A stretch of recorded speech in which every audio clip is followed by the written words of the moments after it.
अस्सलाम वालेकुम। Judgement talk में आप सबका खुशामदीद है।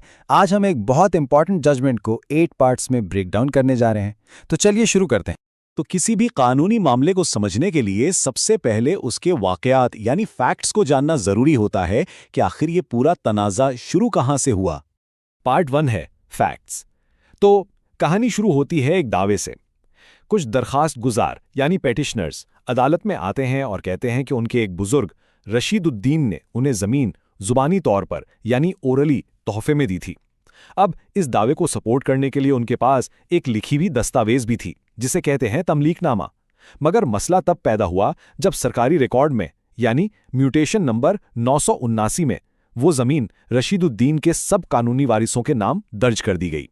इस पर पेटिशनर्स ने कहा कि जमीन तो सिर्फ उनकी है, बाकी वारिसों का इसमें कोई हक नहीं, और यहीं से इस पूरे कानूनी तनाज़े का आगाज हुआ। अच्छा, तो ये मामला सबसे पहले ट्रायल कोर्ट में गया। वहां पर पिटिशनर्स ने अपना सूट फाइल किया, शहादतें पेश हुईं, लेकिन ट्रायल कोर्ट ने उनका दावा खारिज कर दिया। इस फैसले के खिलाफ वो एपेलेट कोर्ट गए, लेकिन वहां से भी उनकी अपील खारिज हो गई। अब देखिए, जब दो निचली अदालतें एक ही नतीजे पर पहुंचती हैं तो कानून इसे कंकरेंट फाइंडिंग्स कहता है।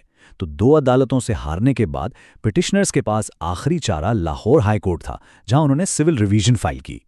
पार्ट 2 है इशू, यानी वो बुनियादी कानूनी सवाल जो हाईकोर्ट के सामने था। इसके दो अहम हिस्से थे। पहला सवाल प्रोसीजरल था, क्या हाईकोर्ट निचली अदालतों के उन मुत्तफिका फैसलों यानी कॉन्करेंट फाइंडिंग्स में मुदाखलत कर सकती है? और दूसरा सवाल जो इस केस की असल बुनियाद है, क्या पिटिशनर्स एक जायज़ हिबा यानी गिफ्ट के 3 लाजमी अज्जा यानी ऑफर, एक्सेप्टेंस और डिलीवरी ऑफ पोजेशन को काबिल यकीन सबूत के साथ साबित कर पाए? यही वो मरकजी नुक्ता था जिस पर पूरे केस का दारोमदार था। अब जब हम केस के फैक्ट्स और बुनियादी सवाल को समझ चुके हैं, तो आइए देखते हैं कि अदालत ने इस मामले को परखने के लिए किन कवानीन और उसूलों को बुनियाद बनाया। पार्ट 3 है रूल यानी सोर्सेज ऑफ लॉ।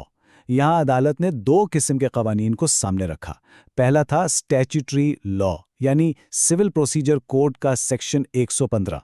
देखिए, ये सेक्शन हाई कोर्ट के रिविजनल जुरिस्डिक्शन की हुदूद तय करता है।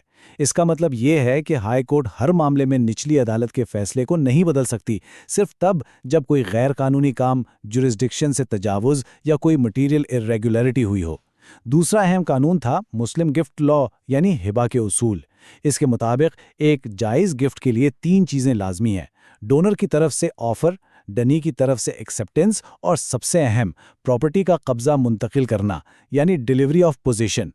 इन कवानीन के अलावा 2 और चीज़ें भी अहम थी। एक था सुप्रीम कोर्ट का प्रेसिडेंट जो 2016 SCMR 662 के केस में सेट हुआ था, यानी सुप्रीम कोर्ट का पहले से दिया गया फैसला जो निचली अदालतों के लिए मानना ज़रूरी होता है। इस फैसले ने वाज़ेह किया था कि गिफ्ट को साबित करने के लिए बिल्कुल क्लियर और सॉलिड एविडेंस ज़रूरी है। दूसरा उसूल था बर्डन ऑफ प्रूफ। इसका सीधा सा मतलब है कि गिफ्ट को साबित करने की जिम्मेदारी हमेशा उस शख्स पर होती है जो गिफ्ट लेने का दावा कर रहा हो, यानी डोनी पर।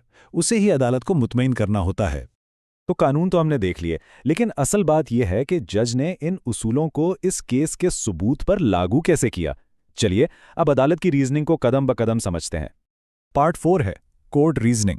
तो हाई कोर्ट ने सबसे पहले शहादत का जायजा लिया और अदालत इस वाज़े नतीजे पर पहुंची कि पिटिशनर्स अपने दावे के हक में कोई भी काबिल यकीन सबूत पेश नहीं कर सके। रिकॉर्ड पर ऐसी कोई शहादत थी ही नहीं जिससे यह साबित होता कि रशीदुद्दीन ने वाकई ज़मीन ऑफ़र की, पिटिशनर्स ने उसे कबूल किया और सबसे ज़रूरी ज़मीन का कब्ज़ा उन्हें दिया गया। यहाँ अदालत में सुप्रीम कोर्ट के उसी 2016 SCMR 662 के प्रेसिडेंट पर इन्हिसार किया, जिसमें इन तीनों एलिमेंट्स को साबित करने की सख्त शर्त रखी गई है। अदालत की रीजनिंग का दूसरा अहम नुक्ता बर्डन ऑफ प्रूफ से मुताल्लिक था। जैसा कि कानून कहता है कि गिफ्ट साबित करने का बोझ या ओनस पिटिशनर्स पर था, अदालत ने साफ तौर पर कहा कि वो इस बोझ को उठाने में बुरी तरह नाकाम रहे। इसके साथ ही हाई कोर्ट ने निचली अदालतों के कंकरेंट फाइंडिंग्स का एहतराम करते हुए ये भी कहा कि ट्रायल कोर्ट और एपिलेट कोर्ट दोनों ने तमाम शहादत का बिल्कुल ठीक जायजा लिया था और उनके फैसलों में ऐसी कोई गलती नहीं थी जिसमें मुदाखलत की ज़रूरत हो। और फिर अपनी रीजनिंग को मुकम्मल करते हुए हाईकोर्ट ने अपने इख्तियारात की हुदूद को भी वाज़ेह किया। अदालत में सिविल प्रोसीजर कोड के सेक्शन 115 का हवाला देकर साफ किया कि हाई कोर्ट का रिविजनल जुरिस्डिक्शन एक अपैलेट कोर्ट जैसा नहीं होता।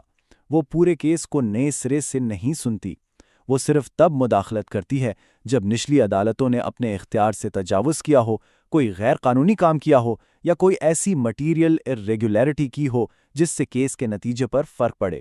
اس کیس میں ایسا کچھ نہیں تھا، اس لیے ہائی کورٹ کی مداخلت کا کوئی جواز ہی نہیں بنتا تھا۔ پارٹ 5 ہے انٹرپریٹیشن آف لا۔ یہاں عدالت نے قانون کی تشریح کرتے ہوئے ایک بات بالکل صاف کر دی۔ انہوں نے زور دے کر کہا کہ مسلم لاء میں زبانی گفٹ کوئی معمولی بات نہیں ہے جسے صرف کہنے پر مان لیا جائے۔ اس کے لیے تینوں ایلیمنٹس آفر، ایکسیپٹنس اور قبضے کی منتقلی کا سخت ترین ثبوت درکار ہے۔ عدالت نے واضح کیا کہ اس معاملے میں شبہ کی کوئی گنجائش نہیں ہوتی اور ثبوت پیش کرنے کا سارا بوجھ ہمیشہ دعویٰ کرنے والے یعنی ڈونی پر ہی ہوتا ہے۔ اور یہ نقطہ اس پورے فیصلے کی جان ہے۔ عدالت نے کہا کہ صرف ایک کاغذ کا ٹکڑا، چاہے وہ تملیک نامہ ہی کیوں نہ ہو، وہ اصل گفٹ کو ثابت نہیں کر سکتا۔ اصل چیز وہ 3 عملی اقدام ہیں: آفر، قبولیت اور قبضہ۔ اگر یہ ثابت نہیں ہے تو اس دستاویز کی کوئی قانونی حیثیت نہیں۔ وہ دستاویز زیادہ سے زیادہ ایک پچھلے واقعے کا ذکر ہو سکتی ہے، لیکن خود ہبہ کا ثبوت نہیں بن سکتی۔ یہی اس ججمنٹ کا سب سے اہم اور بنیادی قانونی سبق ہے۔ چلیے اب اس فیصلے کے ایک بہت ہی پریکٹیکل پہلو کی طرف آتے ہیں، جو خصوصاً قانون کے پیشے سے وابستہ لوگوں کے لیے بہت مفید ہے، یعنی عدالت میں پیش کیے جانے والے مضبوط دلائل۔ پارٹ 6 ہے ایڈوکیٹ سینٹنسز۔ یہ وہ جملے ہیں جو عدالت میں کسی بھی وکیل کے آرگیومنٹ کو وزنی بنا سکتے ہیں، جیسا کہ قانون کے اندر ایک جائز گفٹ کے لیے آفر، ایکسیپٹنس اور قبضے کی منتقلی کا واضح ثبوت درکار ہے، یا پھر یہ گفٹ ثابت کرنے کا بوجھ ہمیشہ ڈونی پر ہوتا ہے۔ اور سب سے اہم جملہ، زبانی گفٹ کو تسلیم کرنے والی کوئی بھی یادداشت یا میمورینڈم گفٹ کے 3 لازمی اجزاء کو ثابت کرنے کی شرط سے مستثنیٰ نہیں کرتی۔ یہ لائنز اس لیے اتنی پاورفل ہیں کیونکہ یہ سیدھے قانون کے اصولوں پر مبنی ہیں۔ اب اس پورے بحث کے بعد ہم اس نچوڑ کی طرف آتے ہیں جو اس کیس نے قانون کے لیے قائم کیا۔ اسے قانونی اصطلاح میں ریشیو ڈیسیڈنڈی کہتے ہیں، یعنی فیصلے کی بنیادی وجہ۔ پارٹ 7 ہے ریشیو ڈیسیڈنڈی۔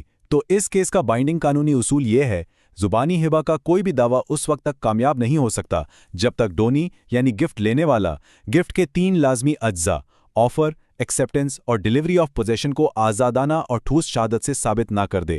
صرف ایک تحریری دستاویز اس ثبوت کا متبادل نہیں ہو سکتی۔ تو تمام دلیلوں، شہادات کے جائزے اور قانونی تشریح کے بعد آئیے دیکھتے ہیں کہ عدالت نے حتمی طور پہ کیا حکم سنایا۔ پارٹ 8 ہے فائنل ڈیسیجن۔ ان تمام وجوہات کی بنا پر لاہور ہائی کورٹ اس نتیجے پر پہنچی کہ نچلی عدالتوں کے فیصلوں میں کوئی غیر قانونی پن یا خامی نہیں تھی۔ پٹیشنرز ہبہ کی بنیادی شرائط کو پورا کرنے کا ثبوت فراہم کرنے میں ناکام رہے، لہٰذا ہائی کورٹ نے سول ریویژن پٹیشن کو خارج کر دیا اور فیصلے کے آخری الفاظ تھے: revision dismissed. What do you think as a lawyer or a citizen? Comment below, like and subscribe to Judgment Talk for more case breakdown.